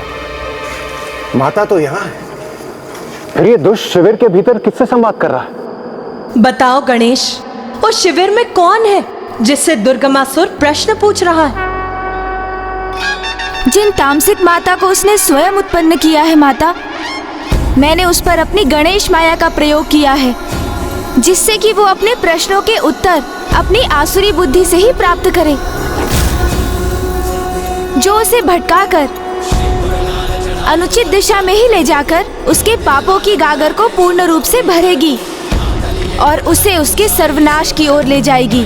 दुर्गमासुर के स्वयं के मन से उत्पन्न वो तामसिक माता उसके मिथ्या अहंकार का एक प्रतिरूप मात्र ही होगा, जो वो उस दुष्ट को उसके दुराचारी स्वभाव के अनुकूल ही वही निर्देशित करेंगी, जो वो मंदात पापी का अहंकार मन सुनने के इच्छुक होगा। सर्वथा उचित है ये पुत्र, फिर मुझे और कष्ट नहीं देगा वो दुष्ट। विश्वास कीजिए माता, मैं आज के बाद कोई भी कष्ट नहीं पहुंचाऊंगा आपको। बस मुझे मेरे प्रश्न का उचित उत्तर दे दीजिए माता। इतना बता दीजिए मुझे माता, क्या है उस देवी आदिशक्ति की शक्ति का तोड़? मूर्ख, उसका उपाय तो मैंने तुझे पूर्व में ही बताया था। तभी तो 94 करोड़ बार अनुष्ठान किया था तूने।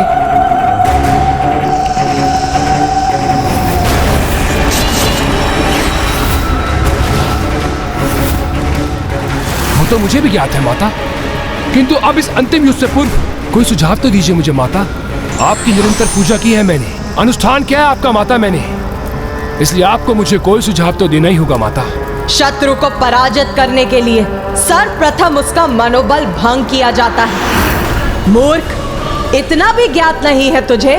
और फिर तेरी शत्रुता तो एक नारी से है, जिसका मनोबल ही उसकी शक्ति है। किंतु माता, देवी आदिशक्ति के मनोबल को कैसे भंग करूंगा मैं? निंदा से। नारी मन को सबसे गहरा आघात तो उसकी निंदा से ही पहुंचता। अर्थात बस इतना ही, देवी आदिशक्ति की निंदा भर करनी है मुझे। हाँ, तेरी विजय का यही साधन। युद्ध के पूर्व ही देवी आदिशक्ति का मनोबल तोड़ दे। निंदा कर उनकी। बस मेरे लिए तो इतना ही संकेत पर्याप्त है माता। और वैसे भी आपका ये भक्त दुर्गुमासुर औरों की तरह पराजित होने वालों में से नहीं है। धन्यवाद माता, आपका कोटि कोटि धन्यवाद।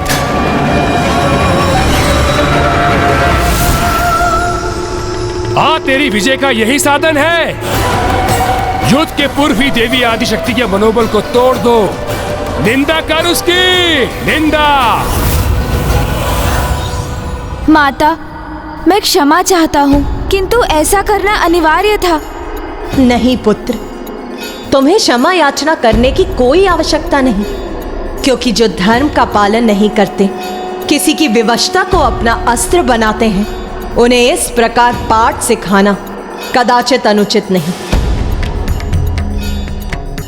पुत्र गणेश, तुम चतुर ही नहीं, तुम अच्छाई के लिए विघ्न हरता हो। तो बुराई के लिए विघ्न करता भी तो हो।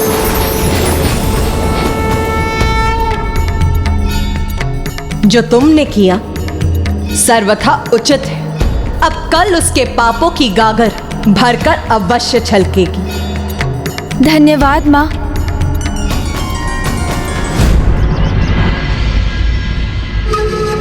दुर्गमासुर की, दुर्गमासुर की, दुर्गमासुर की, दुर्गमासुर की, दुर्गमासुर की, दुर्गमासुर की, दुर्गमासुर की, दुर्गमासुर की, दुर्गमासुर की।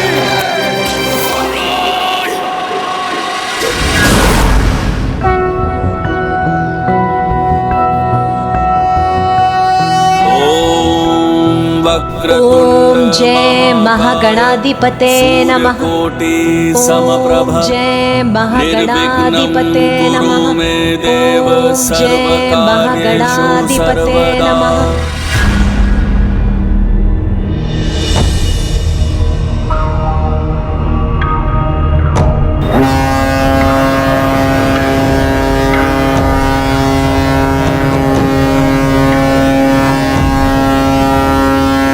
प्रतीत होता है दुर्गमासुर अपनी मृत्यु के लिए कुछ अधिक ही अधीन हो रहा है।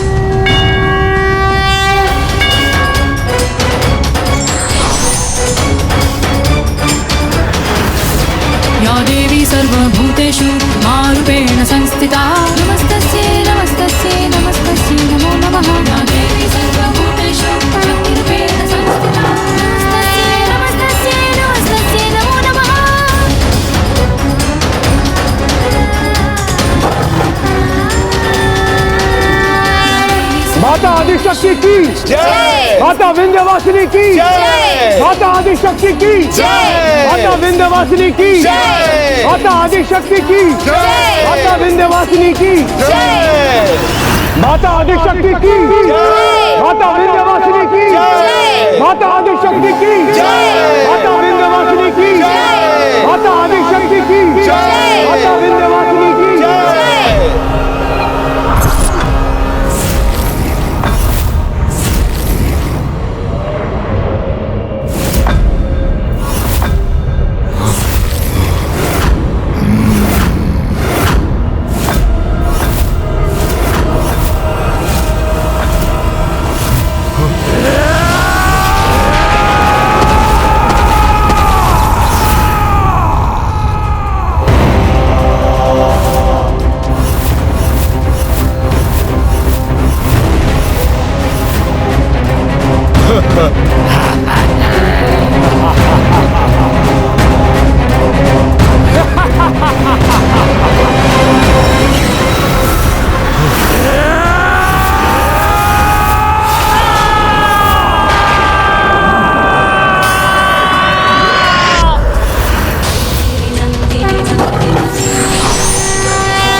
तुम मुझे भयभीत करने का प्रयास कर रही हो तो देखो, देखो दुर्गमासुर की अपार शक्ति को देखो।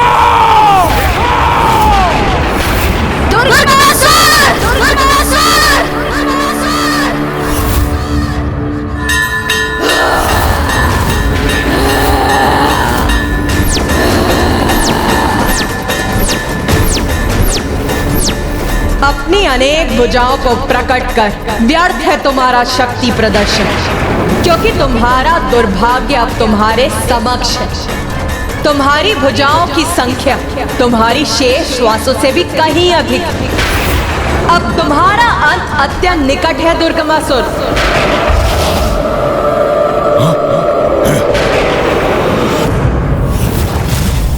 देवी अंत मेरा नहीं, अपितु तुम्हारा होगा, क्योंकि तुच्छ नारी होकर तुमने इतना बड़ा दुस्साहस किया है।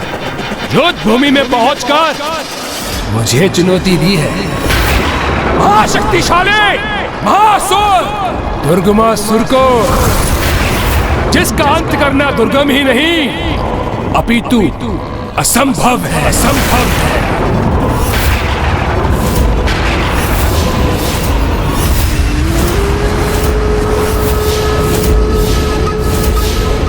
इस दुष्ट का इतना दुस्साहस!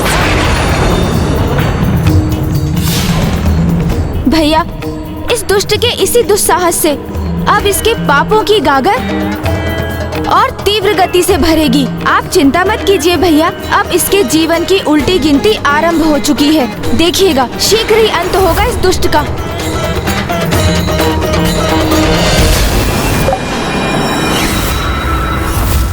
कहाँ है वो देवता? इतने पुरुषहीन हो गए वो? क्यों उन देवताओं में एक भी पुरुष शेष नहीं जो एक तुच्छ नारी को युद्ध के लिए आगे कर दिया? मूर्ख, तुम्हारे समान पुरुष होने का ढोंग और दम नहीं करते देवता पुरुष, अपितु इसके विपरीत उन्हें इस बात का आभास होता है कि नारी ही अपने भिन्न रूपों में उनके जीवन में सामर्थ्य, शौर्य और पौरुष का आधार होती है, क्योंकि सर्वप्रथम एक नारी ही एक माँ के रूप में उन्हें जन्म देती है, उनका पोषण करती है और उन्हें समर्थ बनाती है।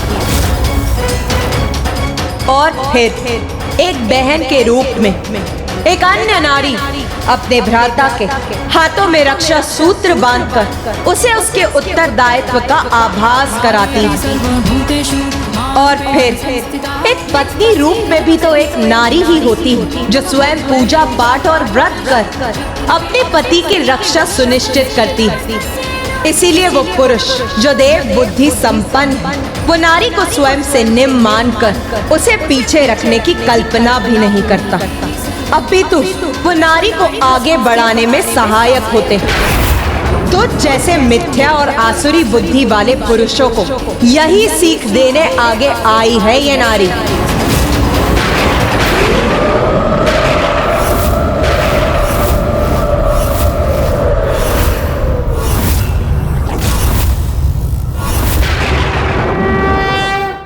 ये तो बड़ी भूल की तुमने देवी।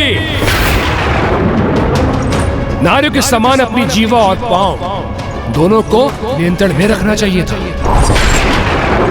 किंतु तुम्हारी ये भूल अब तुम पर बहुत भारी पड़ेगी। तो क्या मेरे अजय सेनापति तुम्हें सिखाएंगे? एक नारी का अधिकार आगे बढ़ने का नहीं, अपितु पीछे रहने का ही होता है। उसका स्थान सीमित क्षेत्र होता है जिसके बाहर आने पर बड़ा भीषण परिणाम होता है देवी।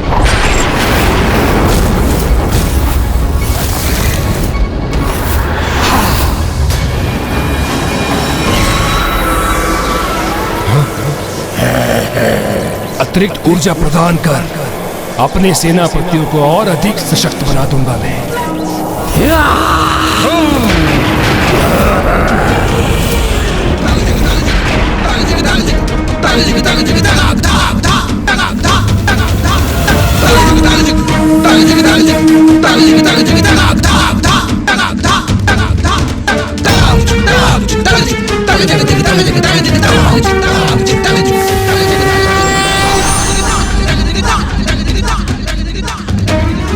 मूर्ख असुर, ब्रह्मांड में व्याप्त समस्त शक्ति की स्रोत हूँ मैं, एक नारी हूँ मैं।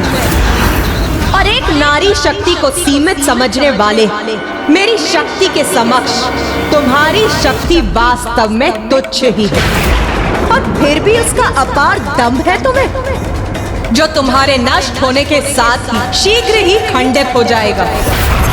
और जो मेरी शक्ति से सुरक्षित है तुम उसका स्पर्श भी नहीं कर पाओगे।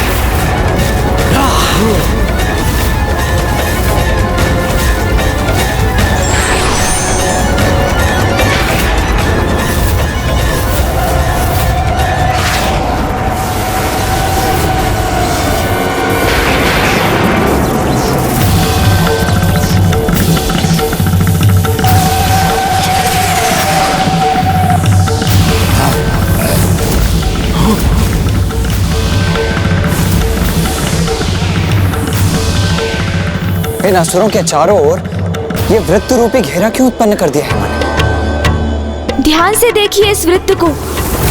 ये असुरों के चारों ओर खिंचा हुआ एक घेरा अवश्य प्रतीत हो रहा है, किंतु इसमें माँ ने हमें घेर कर हमारे लिए एक सुरक्षा कवच का निर्माण किया है।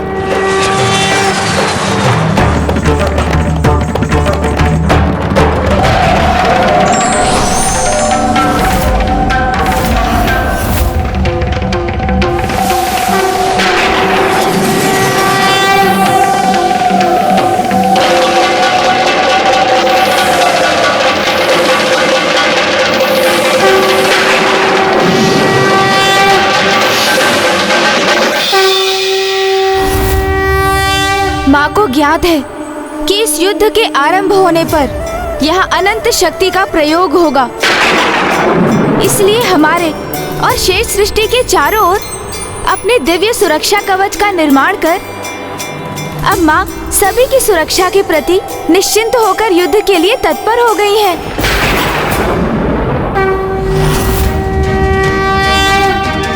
क्या कर रही है दीदी? कोई नई योजना घड़ रही है क्या? हमारे लिए कोई जाल उत्पन्न किया है इसने, अथवा ये एकमात्र हमें भ्रमित करने का प्रयास कर रही है। कुछ नारी, युद्ध करने आई हो तो युद्ध करो। मैं तुम्हारी किसी मायावी क्रीड़ा से प्रभावित होने वाला नहीं। आगे बढ़ो और युद्ध करो मुझसे। तुच्छ मानते हो ना तुम नारी को और नारी की शक्ति को, तो आज मैं ये भी घोषणा करती हूँ कि इस युद्ध भूमि में मात्र और मात्र ये नारी ही आगे बढ़ेगी। मेरी देश सेना का कोई भी सदस्य युद्ध करने के लिए आगे नहीं बढ़ेगा और ना ही अस्त्र उठाएगा, और तब भी तुम्हारे असुरों के पांव एक पग भी आगे नहीं बढ़ सकेंगे।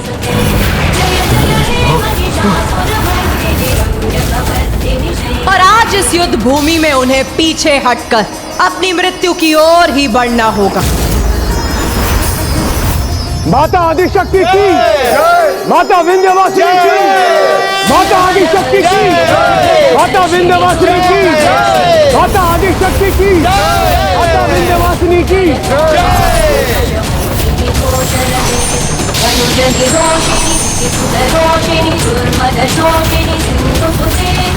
जय जय हे महिषासुरमर्दिनी रम्यकपर्दिनी शैलसुते।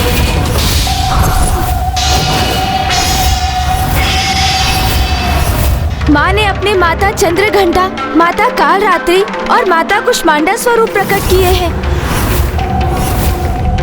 जो अब शीघ्र इन असुरों का संहार करेंगे।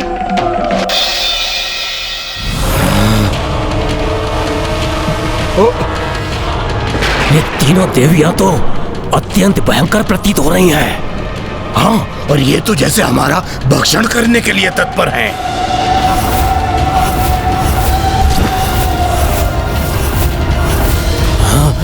मेरे महायोद्धाओं, चिंता मत करो। कितने भी भयंकर क्यों न प्रतीत हो ये, किंतु है तो तुच्छ नारी ही। परस्पर कला में भले ही पारंगत हो ये, किंतु तुमसे युद्ध करने का सामर्थ्य नहीं है इनमें।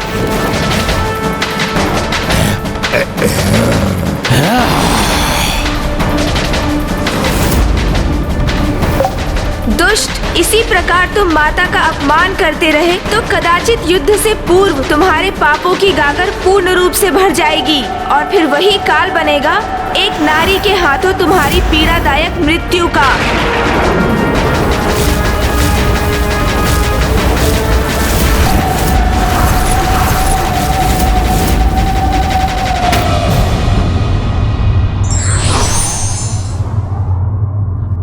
नारी की शक्ति को तुच्छ और निर्बल समझने वाले व्यक्ति स्वयं ये भूल जाते हैं कि उनकी शक्ति का आधार भी स्वयं एक नारी ही है।